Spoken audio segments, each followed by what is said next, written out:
Welcome back दोस्तों, स्वागत है आपका मेरे चैनल पे, जहां हम कॉमर्स के कंसेप्ट समझते हैं, उन्हें जानते हैं, सीखते हैं। और हमारी फाइनेंशियल अकाउंटिंग की सीरीज़ चल रही थी, जिसमें हमने जनरल स्टार्ट किया था और अभी तक हम 2 क्लासेस जनरल की कर चुके हैं। जिसमें पहली क्लास में हमने बेसिक जनरल के क्या फॉर्मेट है, कैसे उसको प्रिपेयर किया जाता है और कुछ बेसिक एंट्रीज देखी थी।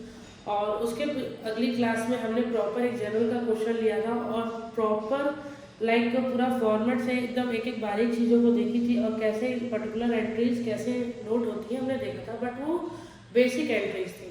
तो जैसा कि मैंने आपसे वादा किया था कि अगले वीडियो में हम एडवांस एंट्री देखेंगे। एडवांस जिसमें कुछ एडजस्टमेंट होगी, कुछ नया होगा जो बेसिक एंट्री से थोड़ी अलग होगी या जिसके लिए अलग कॉन्सेप्ट की ज़रूरत पड़ेगी। तो ऐसी एंट्रीज हम लोग आज देखेंगे। इसी सीरीज में आज का हमारा फर्स्ट टॉपिक है डिस्काउंट। पहले तो हम ये जान लेते हैं कि किस अकाउंट के अंडर आएगा। तो डिस्काउंट हमारा 2 तरीके से हो सकता है, या तो मुझे मिले, अगर मुझे मिल रहा है तो वो मेरे लिए इनकम हो गई या प्रॉफिट हो गया, और अगर मैं किसी को दे रही हूँ तो वो मेरे लिए एक्सपेंस हो गया। ठीक है, अगर मैं स्पेंड कर रही हूँ तो मेरे लिए एक्सपेंस है और मुझे मिल रहा है, मुझे कोई और डिस्काउंट दे रहा है तो मेरे लिए इनकम है। तो चाहे इनकम हो चाहे एक्सपेंस हो, वो किस अकाउंट के अंदर आता है? तो नॉमिनल अकाउंट के अंदर वो आता है। ठीक है, तो उसके बाद क्या होगा? तो ठीक है, नॉमिनल अकाउंट में है तो डेबिट क्रेडिट का रूल क्या कहता है? तो डेबिट क्रेडिट का रूल ये कहता है कि अगर इनकम है तो उसे क्रेडिट कर दीजिए और आपका एक्सपेंस है तो उसको डेबिट कर दीजिए। पर जो डिस्काउंट होता है ना, बहुत चालाक है। ये हर तरह का डिस्काउंट इस डेबिट क्रेडिट के नियम या इस जनरल में अप्लाई नहीं होता। डिस्काउंट जो होता है वो 2 तरीके का भी होता है। एक को हम कहते हैं ट्रेड डिस्काउंट और एक को हम कहते हैं कैश डिस्काउंट। अब ये ट्रेड डिस्काउंट क्या है और कैश डिस्काउंट क्या है? दोनों ही डिस्काउंट है, दोनों ही मेरे जो भी हम सेल परचेज करेंगे उसकी वैल्यू को कम कर देगा। बट जनरल कहता है कि हम इसको अपने बुक्स में नोट करेंगे और इसको अपने बुक्स में नोट नहीं करेंगे। तो देखते हैं क्या है, ऐसे क्यों है। तो पहले मतलब समझ लेते हैं। ट्रेड डिस्काउंट क्या होता है? नाम से क्लियर हो रहा है, ट्रेड यानी व्यापार करने के लिए दी गई छूट को ट्रेड डिस्काउंट कहते हैं। और कैश डिस्काउंट जल्दी कैश पेमेंट पाने के लिए दिया गया डिस्काउंट कैश डिस्काउंट होता है। इसको होते हैं व्यापारिक छूट और इसको कहते हैं नकद छूट।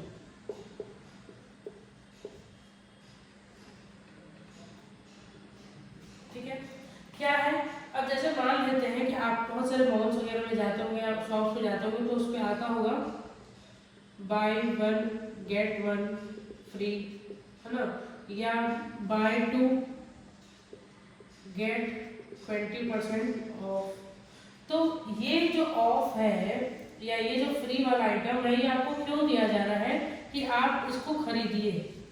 अगर आप ज़्यादा खरीदते हैं तो आपको ये डिस्काउंट मिलता है। इसमें पेमेंट की बात कहीं नहीं आती, है ना। तो ऐसा कोई भी डिस्काउंट जो अपनी सेल्स को बढ़ाने के लिए, सेल्स को बढ़ाने के लिए जो भी हम डिस्काउंट देते हैं उसे हम ट्रेड डिस्काउंट कहते हैं। सेल्स को बढ़ाने के लिए दिया गया छूट, बिक्री को बढ़ाने के लिए दी गई छूट, उसे हम क्या कहते हैं? ट्रेड डिस्काउंट या व्यापारिक छूट उसे हम कहते हैं। ठीक है, अभी एंट्री क्या होगी वो हम बाद में देखते हैं, पहले हम मतलब समझ लेते हैं। अब कैश डिस्काउंट पे आते हैं। तो आप लोग आजकल ऑनलाइन का जमाना है तो मैं उसी का एग्जाम्पल दूंगी।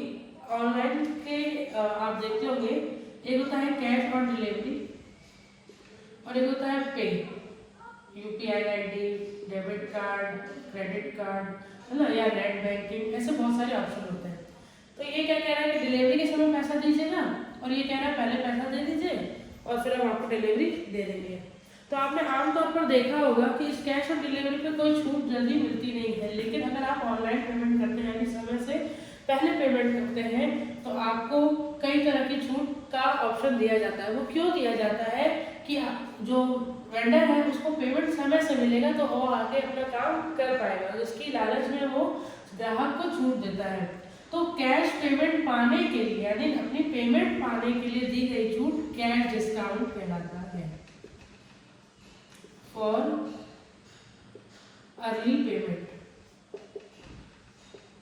कैश डिस्काउंट क्यों दिया जाता है? अर्ली पेमेंट के लिए। ट्रेड डिस्काउंट क्यों दिया जाता है? सेल्स को बढ़ाने के लिए। जैसे कैश डिस्काउंट का एक एग्जांपल और देते हैं। जैसे मान लेते हैं कि मैं वेंडर हूँ और मैंने एक दूसरे वेंडर को, मान लो मैं ए हूँ, ए बी है, ए ने बी को 15,000 का माल बेचा। ठीक है, तो 15,000 का माल बेचा तो उसने बोला कि इस माल पे जो कि है हमारा 2% ट्रेड डिस्काउंट है। ठीक है, तो अब बी चाहे इसको पेमेंट करे ना करे, इसको इस 15,000 पे 2% डिस्काउंट तो मिलेगा ही मिलेगा। यानी बी को इसका 2%, तो 15,000 का 2% कितना आ जाएगा? 300 रुपये। तो 300 रुपये तो डिस्काउंट मिलेगा ही मिलेगा, यानी 14,700 ही इसको पेमेंट करनी है। बट ए कह रहा है बी को कि अगर आप इसकी पेमेंट अभी तुरंत हमको कर देते हैं तो हम आपको 10% एक्स्ट्रा डिस्काउंट देंगे। कि क्या कंडीशन है? अगर आप हमको पेमेंट कर देते हैं तो पेमेंट कर दे तो बोलता है ठीक है हम पेमेंट कर दे रहे हैं, तो इसको ये 1,470 रुपये 10% और डिस्काउंट देगा। तो अब इसको कितना पे करना है? लास्टली इसका 13,230। तो कहाँ 15,000 का सामान था और कहाँ उसने कितना पे किया? 13,230। तो ये किसका एग्जाम्पल है? ये आपका एग्जाम्पल हो गया ट्रेड डिस्काउंट का, जो इसने 300 रुपये डिस्काउंट दिया कि अपनी सेल्स के लिए दिया इसने, और ये अलग से 10% इसके लिए दिया ताकि इसको पेमेंट तुरंत मिल जाए। तो ये हो गया मेरा कैश डिस्काउंट। दोनों का मतलब क्लियर है। अब इसके जर्नल के पॉइंट पे चलते हैं हम। तो जर्नल ये कहता है कि जब ए ने बी को माल बेचा तो इससे उसको कोई ए को तो मतलब कोई मतलब नहीं है, या आप कह सकते हैं कि उसने क्या माना कि उसने 14,700 का ही बेचा है। तो जर्नल का नियम ये कहता है कि ट्रेड डिस्काउंट को बुक्स पे नोट करने की जरूरत नहीं है। मतलब हम उसको ऐसा नहीं दिखाएंगे कि 15,000 का था फिर उस पर 2% ट्रेड डिस्काउंट का, नहीं, हम सीधे दिखाएंगे कि ए ने बी को 14,700 का ही माल बेचा। हाँ, नरेशन में लिख देंगे कि इस पे डिस्काउंट अप्लाइड है, बस इतना सा काम करना है। बट कैश डिस्काउंट कहता है इसको दिखाइए क्योंकि आपने इसको जल्दी पेमेंट पाने के लिए किया है, इसका सेल से कोई मतलब नहीं है। तो जो कैश डिस्काउंट का होगा सिर्फ हम वही डिस्काउंट के नाम पे एंट्री करते हैं। अगर हमने लिया है तो हम इनकम दिखाएंगे, डिस्काउंट रिसीव दिखाएंगे, अगर हमने दिया है तो डिस्काउंट पेड दिखाएंगे। ठीक है, तो ये इसका छोटा सा कंसेप्ट है। अब इसकी फटाफट जर्नल एंट्री देख लेते हैं ताकि हमें ये पूरी तरह से क्लियर हो जाए। इसी एग्जाम्पल पे चलते हैं ताकि जर्नल आपको और इजीली समझ में आ जाए। तो यहाँ पे क्या हुआ है? ए ने बी को माल बेचा है। ठीक है, A sold goods to B, A sold goods to B. ठीक है, तो जब ए ने बी को सेल किया है, मान लेते हैं अभी कैश डिस्काउंट की कंडीशन नहीं है, अभी बस अगर मेरा इतना ही कंडीशन होता, A sold goods to B at the rate 2% of trade discount. ठीक है, ये मेरा सिर्फ इतना सा अगर क्वेश्चन है, ये फर्स्ट कंडीशन है। ठीक है, तो फर्स्ट कंडीशन के हिसाब से अगर आप जर्नल एंट्री करेंगे तो हम क्या एंट्री करेंगे? तो हम एंट्री करेंगे क्योंकि हम माल बेच रहे हैं तो 2 सेल्स हो जाएगा, और यहाँ पे क्लियरली लिखा है कि यहाँ पे बी को बेचा गया, मतलब कैश सेल्स नहीं है। कल की क्लास में हमने देखा था कि ये यहाँ पे क्रेडिट सेल्स मानी जाएगी। क्यों? क्योंकि किसी का नाम लिखा हुआ है और कहीं पे भी कैश मेंशन नहीं है। तो इस कंडीशन में हम क्या करेंगे?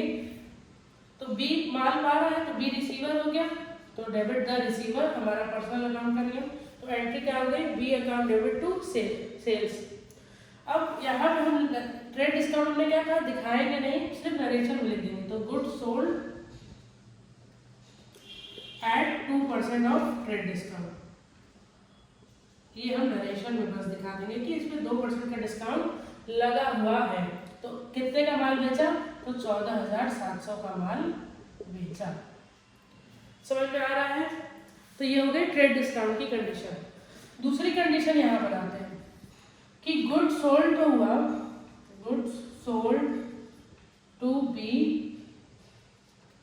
2% of trade discount and 10% of cash discount. ठीक है, अगर ये कंडीशन है तो दूसरे केस में एंट्री क्या हो जाएगी? अब यहाँ पे कैश डिस्काउंट का नाम आ गया और यहाँ बी भी लिखा हुआ है, तो ये कैश सेल्स है कि क्रेडिट सेल्स है? अगर कैश डिस्काउंट का नाम आ गया मतलब कि वो सेल्स कैश सेल्स है, अगर चाहे वो परचेज भी हो, अगर कैश डिस्काउंट का नाम आ गया तो चाहे वो सेल्स हो या परचेज, वो कैश मानी जाएगी। क्यों? क्योंकि सिर्फ कैश सेल्स या कैश परचेज में ही कैश डिस्काउंट दिया जाता है। अगर कैश डिस्काउंट लिखा है तो चाहे अगर कुछ भी लिखा है वो कैश सेल्स ही मानी जाएगी या कैश परचेज ही माना जाएगा, तो इस केस में उसको कैश सेल्स माना जाएगा। तो जब हम कैश सेल्स करें तो कैश अकाउंट डेबिट हो जाएगा, तो पैसा आ रहा है, टू सेल्स हो जाएगा। ठीक है, अब यहाँ पे समझने वाली बात है, मैंने माल कितने का बेचा? 14,700, तो सेल्स में गया 14,700 रुपये। लेकिन कि क्या मुझे 14,700 पूरा नकद मिला? नहीं, हमको नकद कितना मिला? 13,230। तो मतलब ये 1470 क्या हुआ? 1,470 रुपये क्या है मेरे लिए? डिस्काउंट है। 1,470 क्या है? डिस्काउंट। अब डिस्काउंट मैंने माल बेचा है तो मैंने डिस्काउंट दिया होगा, मतलब ये मेरे लिए खर्चा है, खर्चा है तो डेबिट होगा। तो यहाँ लिख देंगे डिस्काउंट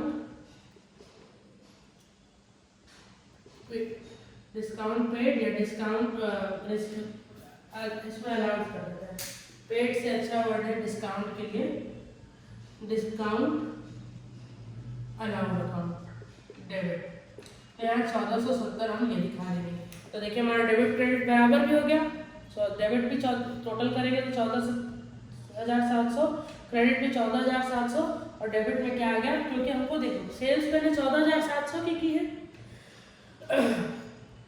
और कैश हमें कितना मिला? 13,230, मतलब 1470 का क्या हो गया? डिस्काउंट। हम नरेशन में लिख देंगे good sold at rate 2% of trade discount and 10% of cash discount.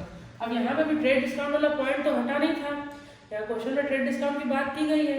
अगर क्वेश्चन में सिर्फ कैश डिस्काउंट की बात की गई है तो भी यही काम करेंगे, बस हम यहाँ से ट्रेड डिस्काउंट हटा देंगे, डायरेक्ट जो अमाउंट होगा उस पर कैश डिस्काउंट अप्लाई कर देंगे। तो ये हो गया हमारा एक क्वेश्चन कैश डिस्काउंट और ट्रेड डिस्काउंट का। एक क्वेश्चन और देख लेते हैं परचेज की कंडीशन में भी, ताकि आपको ये कंसेप्ट और क्लियर हो जाए। तो ये मैं बता दे रही हूँ।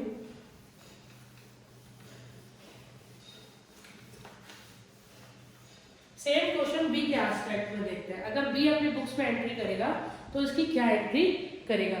तो बी के लिए तो परचेज हो गया भाई, क्योंकि ए बेच रहा है तो बी तो खरीद रहा है। तो अगर फर्स्ट कंडीशन होती तो बी तो माल खरीद रहा है, तो माल खरीद रहा है तो परचेजेस लिखेगा, परचेजेस अकाउंट डेबिट। और माल उधार बिक रहा है तो ए दे रहा है, क्रेडिट द गिवर, तो टू एज अकाउंट हो जाएगा। अब अगेन ट्रेड डिस्काउंट है, यहाँ पे कैश डिस्काउंट नहीं है तो डिस्काउंट की कोई एंट्री नहीं होगी, सीधे 14,700 से एंट्री कर देंगे।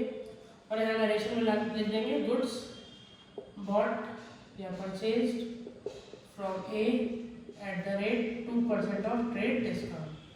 ठीक है, अब दूसरी कंडीशन देखते हैं कि इसमें कैश डिस्काउंट भी शामिल है। थोड़ा सा आपके समझने के लिए चेंज करते हैं, ताकि आप चलिए इसकी बात कर देते हैं, ताकि आप लोगों को एक उसमें कंसेप्ट और समझ में आ जाए। तीसरी एंट्री हम करेंगे इसमें। तो अगर मेरे पास कैश में ये कंडीशन नहीं है, ट्रेड डिस्काउंट तो है बट कैश डिस्काउंट भी है, तब एंट्री क्या हो जाएगी? मैंने परचेज किया माल, ठीक है, कितने का किया?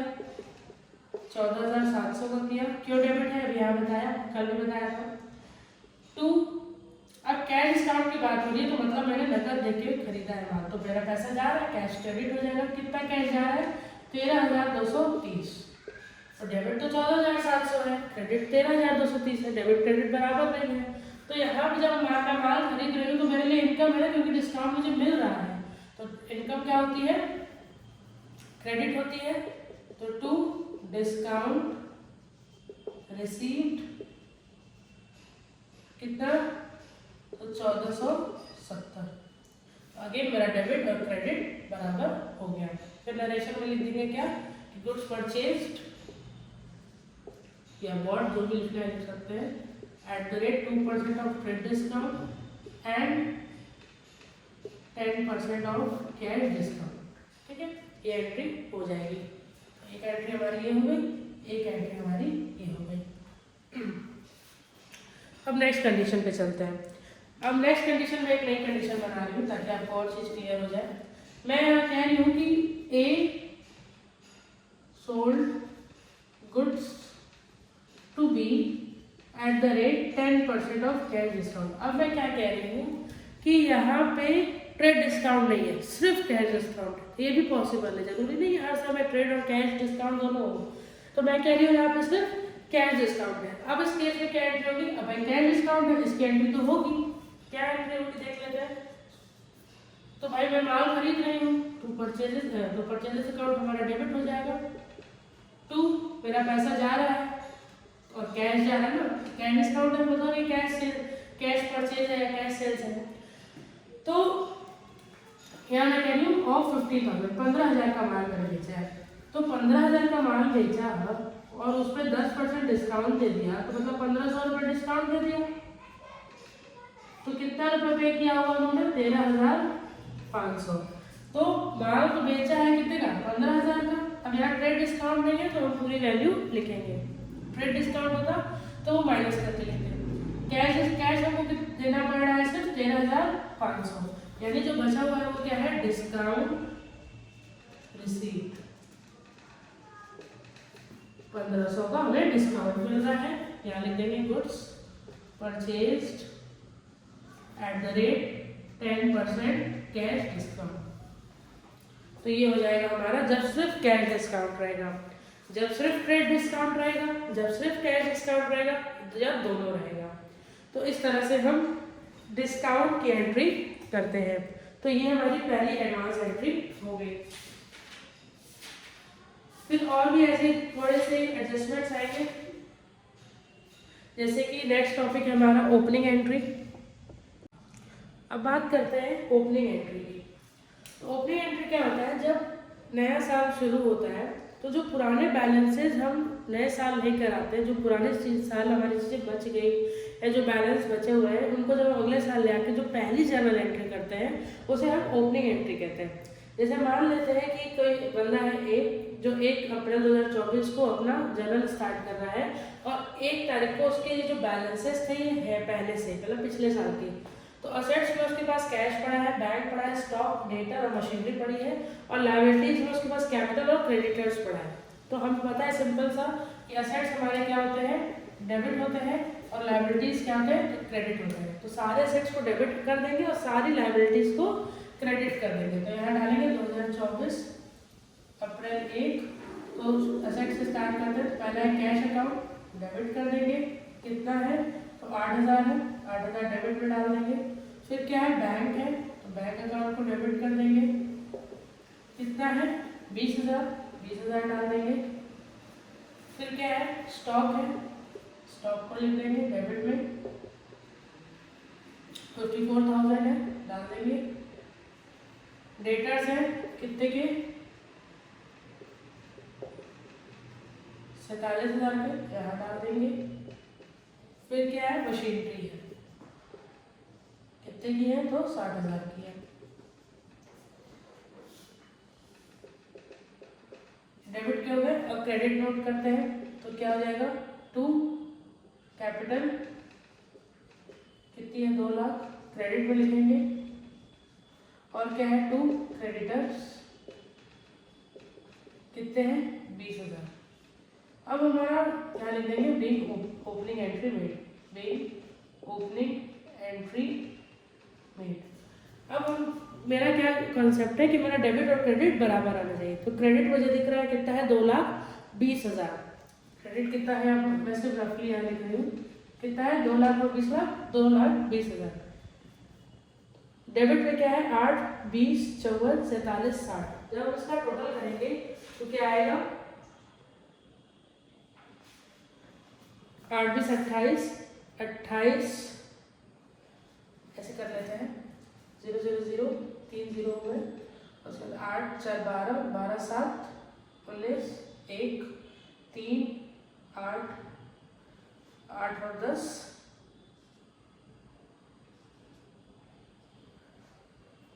189,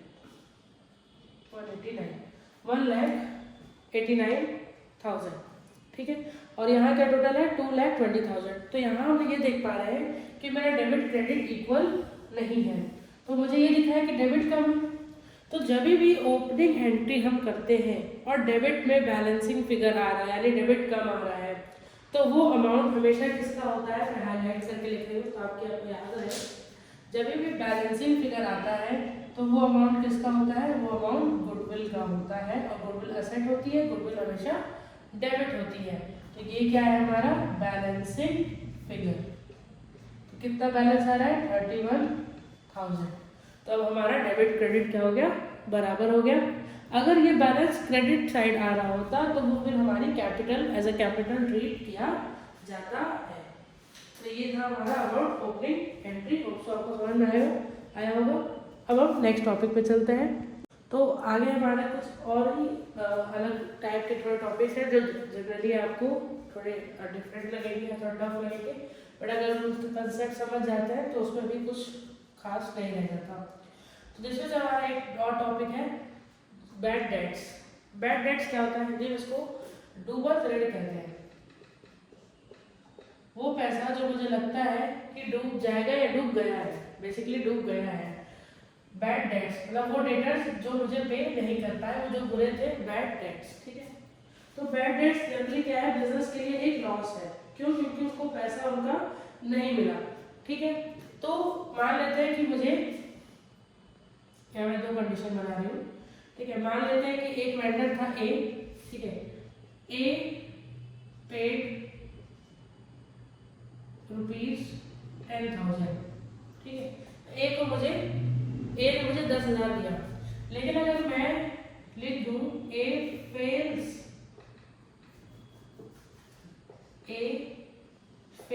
टू पे ₹10,000, मतलब ए को मुझे 10,000 देना था, ए मुझे देता, बट वो फेल हो गया मुझे पे करने में, यानी वो पैसा मेरा डूब गया।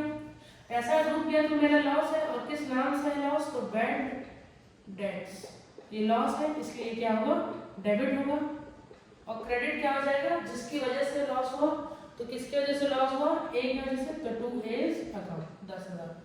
ये हो गया मेरा बैड डेट्स का एंट्री। अगर पूरा मेरा पैसा बैड डेट्स हो गया। क्या अगर ऐसा भी हो सकता है कि कुछ ही डूबा हो सकता है। ए पेड 10,000 इंस्टेड ऑफ 15,000, मतलब क्या कि ए ने मुझे 10,000 दिया, जबकि उसको मुझे 15,000 रुपये देने थे। तो ए ने 10,000 तो दिया, बट मेरा 5,000 का नुकसान कर दिया।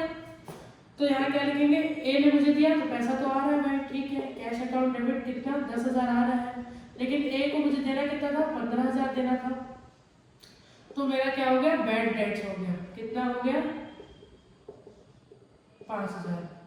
तो बैड डेट्स में डेबिट कर दो। जरूरी नहीं है कि पूरा ही पैसा डूब जाए, कुछ पैसा भी डूब सकता है। यहाँ पूरा 10,000 डूब गया था, है ना, और यहाँ 15,000 उसे देना था, जिसने उसने मुझे 10,000 दे दिया, 5,000 क्या हो गया मेरा बैड डेट्स। तो ये एक लॉस होता है, इसलिए हम इसको क्या करते हैं, डेबिट करते हैं। फिर नेक्स्ट कंडीशन पे चलते हैं, बैड डेट्स रिकवर्ड। मतलब क्या कि वो पैसा जो मैंने as a bad debts declare कर दिया था, बट वो पैसा मुझे मिल गया। तो मान लेते हैं एग्जाम्पल कंटिन्यू करते हैं। ए ने मेरा बैड डेट्स क्या है, 10,000 रुपये का, है ना। तो मान लेते हैं ए ने 2 साल बाद मुझे वापस दे दिया। अब तो मैं बैड डेट डाल के इसको खत्म कर चुकी थी, मैंने बुक से खत्म कर दी थी कि चलो ये पैसा गया खत्म बात, लेकिन अब वो पैसा आ रहा है। पैसा आ रहा है तो मेरा कैश अकाउंट डेबिट होगा। और मेरी इनकम हो रही है, किस नाम से इनकम हो रही है, ये जो मेरा बैड डेट्स था वो रिकवर्ड हो गया। तो इसका नाम ही हम यही लिखते हैं, बैड डेट्स रिकवर्ड अकाउंट। क्यों नहीं बैड डेट्स लिखते हैं, क्योंकि बैड डेट्स से मतलब मेरा लॉस हो गया और वो मैं उसी साल लिख के उसको खत्म कर दिया जाता है। बैड डेट्स को अगले साल नहीं ले जाया जाता है, मान लिया जाता है कि वो साल का नुकसान था, उसको वहीं पे खत्म कर दिया जाता है। क्योंकि वो नुकसान अब खत्म हो गया और मेरी इनकम आ रही है, तो उसे मैं किस नाम से दिखाऊंगी कि वो जो बैड डेट्स था ना वो रिकवर्ड हो गया। तो इसका नाम हो जाता है बैड डेट्स रिकवर्ड। ये मेरी इनकम है इसलिए क्रेडिट, और पैसा आ रहा है इसलिए कैश डेबिट हो जाता है, ठीक है। उसके बाद आगे चलते हैं, एक होता है आउटस्टैंडिंग एक्सपेंसेस। वो खर्चा एक्सपेंस है आउटस्टैंडिंग, जो बकाया है। मतलब मैंने उसे इस्तेमाल तो किया है, उस सर्विस को, खर्चा क्या होता है, किसी सर्विस को यूज़ करने पे होता है।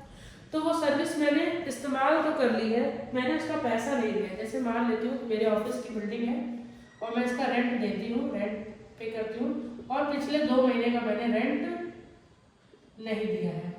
तो ये जो पिछले 2 महीने का रेंट है, ये हो गया मेरा आउटस्टैंडिंग एक्सपेंसेस, वो खर्चा जो कि मैंने दिया नहीं है।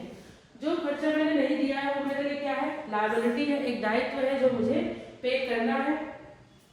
ठीक है, तो खर्चा भाई हुआ है तो खर्चा डेबिट हो जाएगा, रेंट हुआ है तो rent debit, all expenses are debit. लेकिन कैश की जगह मैंने उसको कुछ दिया नहीं तो वो मेरी लायबिलिटी बन गई, क्या बन गई, आउटस्टैंडिंग रेंट। मतलब जिस भी एक्सपेंस के रिगार्डिंग होगा आउटस्टैंडिंग के आगे वो लग जाएगा। ठीक है, तो रेंट अकाउंट डेबिट, यानी मैंने खर्चा तो किया तो रेंट तो डेबिट होगा, बट मैंने पेमेंट की जगह क्या पेमेंट की नहीं, उसकी वजह से मेरी लायबिलिटी अराइज होगी, और हमें पता है लायबिलिटी क्रेडिट होती है, तो आउटस्टैंडिंग रेंट मेरा क्रेडिट हो गया। जब हम इसको पे करेंगे तो ये फिर डेबिट हो जाएगा और कैश क्रेडिट हो जाएगा। खैर हम आगे देखेंगे, आगे चलते हैं। प्रीपेड एक्सपेंसेस, जो मैंने खर्चा किया नहीं लेकिन उसकी पेमेंट पहले ही कर दी। तो जब मैंने खर्चा किया नहीं तो और मैंने उसकी पेमेंट पहले कर दी, तो फिर हम क्या करेंगे, मान लेते हैं कोई खर्चा मुझे करना था, मैंने उसको पहले कर दिया। सिमिलरली रेंट का एग्जांपल लेते हैं, तो अगर रेंट मुझे पे करना था, अभी टाइम नहीं था बट मैंने पे कर दिया, तो एंट्री तो मैं ही करूंगी, cash account, rent account debit, क्योंकि मैंने खर्चा किया और उसके बदले क्या दिया, कैश दिया, है ना, तो मैं ये एंट्री कर दूंगी। बट क्या ये खर्चा मेरा अभी का था, नहीं, ये मेरा खर्चा अभी का नहीं था, तो मैं इसे खत्म करूंगी, टू कर दूंगी, टू रेंट अकाउंट, और मैंने क्या कर दिया, प्रीपेड रेंट। जैसे आउटस्टैंडिंग लायबिलिटी होता है तो क्रेडिट होता है, उसी तरह प्रीपेड मेरे लिए असेट होता है। क्यों, क्योंकि मैंने समय से पहले काम करके रखा है जो मुझे फ्यूचर में फायदा देगा, तो प्रीपेड रेंट डेबिट हो जाएगा। क्यों, क्योंकि असेट्स होता है, और किसके रिगार्डिंग बात हो रही है, रेंट की बात हो रही है। क्योंकि जब रेंट अभी का है नहीं तो मैं इसको अभी नहीं दिखा सकती, तो मैं इसको डेबिट किया मैंने, तो उसको मैं खत्म करने के लिए क्या कर दूंगी, क्रेडिट कर दूंगी। सिमिलरली मैथ्स में प्लस माइनस वाला रूल, तो मैंने इसको डेबिट किया था, मैं इसको खत्म करने के लिए क्या कर दूंगी, क्रेडिट, क्योंकि इस साल का नहीं है, और ये किस नाम से रहेगा, तो प्रीपेड रेंट अकाउंट नाम से ये रहेगा। समझ में आ रहा है? चलिए नेक्स्ट टॉपिक पे चलते हैं, इंटरेस्ट और कैपिटल। जो बिजनेस ओनर होता है ना, ये प्रॉफिट से इसका पेट नहीं भरता, ये कहता है हमको मेरे पूंजी पर ब्याज चाहिए, हमको पैसा चाहिए। तो बिजनेस के लिए तो इंटरेस्ट और कैपिटल खर्चा होगा, क्यों, क्योंकि वो ओनर को दे रहा है, तो जब खर्चा है तो इंटरेस्ट ऑन कैपिटल क्या हो जाएगा, ऑल एक्सपेंसेस आर डेबिट, तो डेबिट हो जाएगा। किस पे दे रहा है, अब भाई इन फॉर्म ऑफ कैश नहीं देता, वो क्या कहता है, ठीक है ब्याज लगा लो लेकिन अपने कैपिटल में जोड़ लो, हमसे कैश मत लो। तो कहता है ठीक है मेरी कैपिटल बढ़ा लो, तो कैपिटल लायबिलिटी होती है, हम इसको क्रेडिट करेंगे तो वो और बढ़ जाएगी, तो to capital account. Similarly business भी नहीं छोड़ता, कहता है ठीक है तुम हमसे ड्राइंग ले लो, चलो अब इंटरेस्ट दो ड्राइंग पे। तो ड्राइंग उसके लिए क्या है,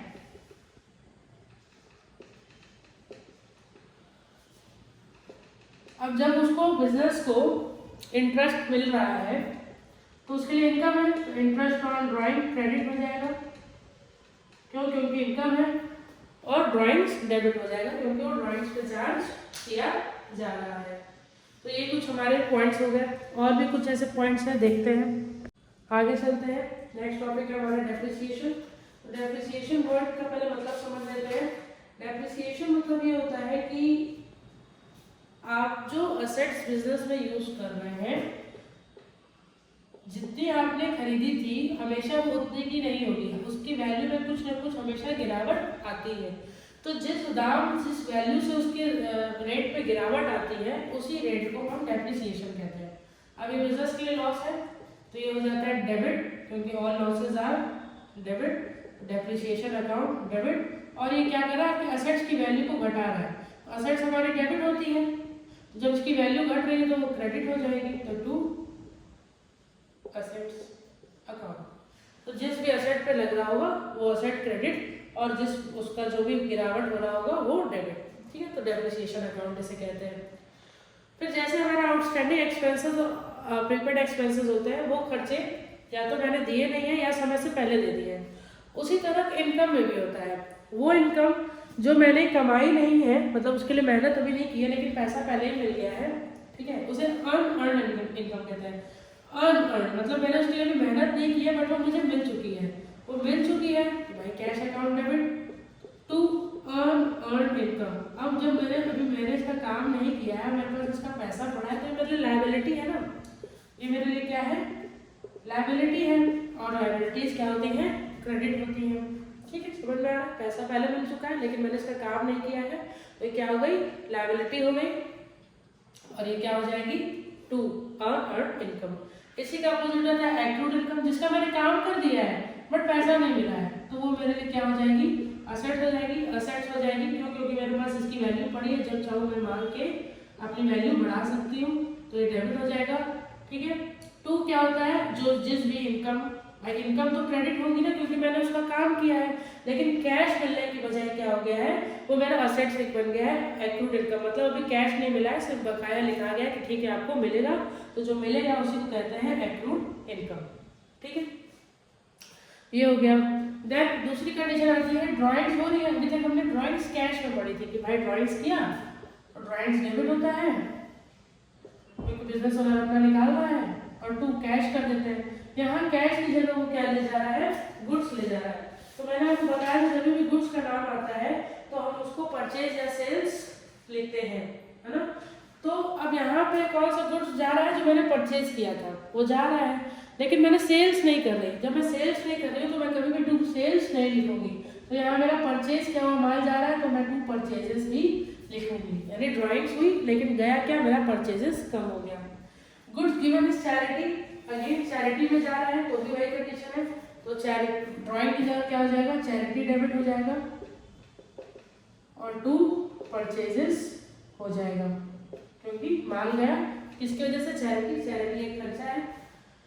फिर नेक्स्ट में चलते हैं, डिस्ट्रीब्यूटेड एज फ्री सैंपल, यानी अपने हमने एडवर्टाइजिंग करने के लिए, ऐड करने के लिए, लोगों को अपने बारे में बताने के लिए गुड्स बांट दिया, तो इसको क्या डेबिट करेंगे, एडवर्टीजमेंट करने के लिए, तो इसको हम बोलते हैं, जब भी हम सैंपल के रूप में कुछ बांटते हैं तो उसको एडवर्टीजमेंट एक्सपेंसेस कहते हैं, ठीक है, क्या बोलते हैं, advertisement expenses account debit to, again मेरा क्या चला गया, तो गुड्स चला गया टू परचेजेस अकाउंट। अगर क्या हो रहा है, loss by goods, loss of goods मतलब माल नुकसान हो रहा है, किसकी वजह से, या तो चोरी हो गई या तो आग लग गई, तो लॉस है, तो लॉस डेबिट होता है, लॉस बाय थेफ्ट, जिसकी वजह से होगा, मैं दोनों एंट्री एक साथ कर दे रही हूँ, तो लॉस बाय थेफ्ट होगा तो वो भी डेबिट होगा, लॉस बाय फायर होगा तो वो भी क्या होगा, डेबिट होगा, क्यों, क्योंकि ऑल लॉसेज आर डेबिट, और क्रेडिट व्हाट गोज आउट, तो क्या बाहर जा रहा है, मेरा गुड्स जा रहा है, तो टू परचेजेस। तो ये कुछ स्पेशल एंट्रीज हमने देखी। अगर आपको नहीं समझ में आ रहा है तो आप एक बार फिर वीडियो चला के देखिएगा, आपको जरूर समझ में आएगा, क्योंकि आप अभी टॉपिक के लिए नए हैं, अभी आप अकाउंट्स के टर्मिनोलॉजी और इन सबसे वाकिफ नहीं है, तो आपको ये हो सकता है कि समय लगे, लेकिन अगर आप वीडियो एक दो बार और देखेंगे, अगर आपको समझ एक बार में समझ में नहीं आ रहा है तो ज़रूर आपको समझ में आ जाएगा, और साथ ही इसकी प्रैक्टिस करनी ज़रूरी है। अब ये क्या है, न्यूमेरिकल्स है, आप न्यूमेरिकल्स थ्योरी की तरह याद नहीं कर सकते, है ना, तो कुछ टॉपिक्स में आपको समझा सकती हूँ, कंसेप्ट में आपको बता सकती हूँ, बट ये आपको समझ में कब आएंगे, जब आप इसकी लगातार प्रैक्टिस करेंगे। तो मैंने जर्नल में यूज़ होने वाली लगभग सारी एंट्रीज, मुझे नहीं लगता कि मैंने कोई एंट्री छोड़ी है, ठीक है, बट जो हमारा अकाउंट्स है उसकी कोई लिमिटेशन नहीं है, हो सकता है आपको कोई नया टॉपिक मिल जाए बट चांसेस नहीं होती हैं। हाँ, एक टॉपिक मैंने छूट गया कि कंपाउंड एंट्री क्या होती है। तो जब हम दो या दो से ज़्यादा एंट्री, अब देखिए यहाँ पे दो एंट्री थी ना, loss by theft to purchase था और loss by fire to purchase, दो एंट्री थी, मैंने मिला के उसको एक एंट्री कर दी। तो कंपाउंड एंट्री का क्या नियम है, कंपाउंड एंट्री जब हम दो या दो से ज्यादा, है ना, यानी दो या दो से ज्यादा एंट्रीज को मिलाकर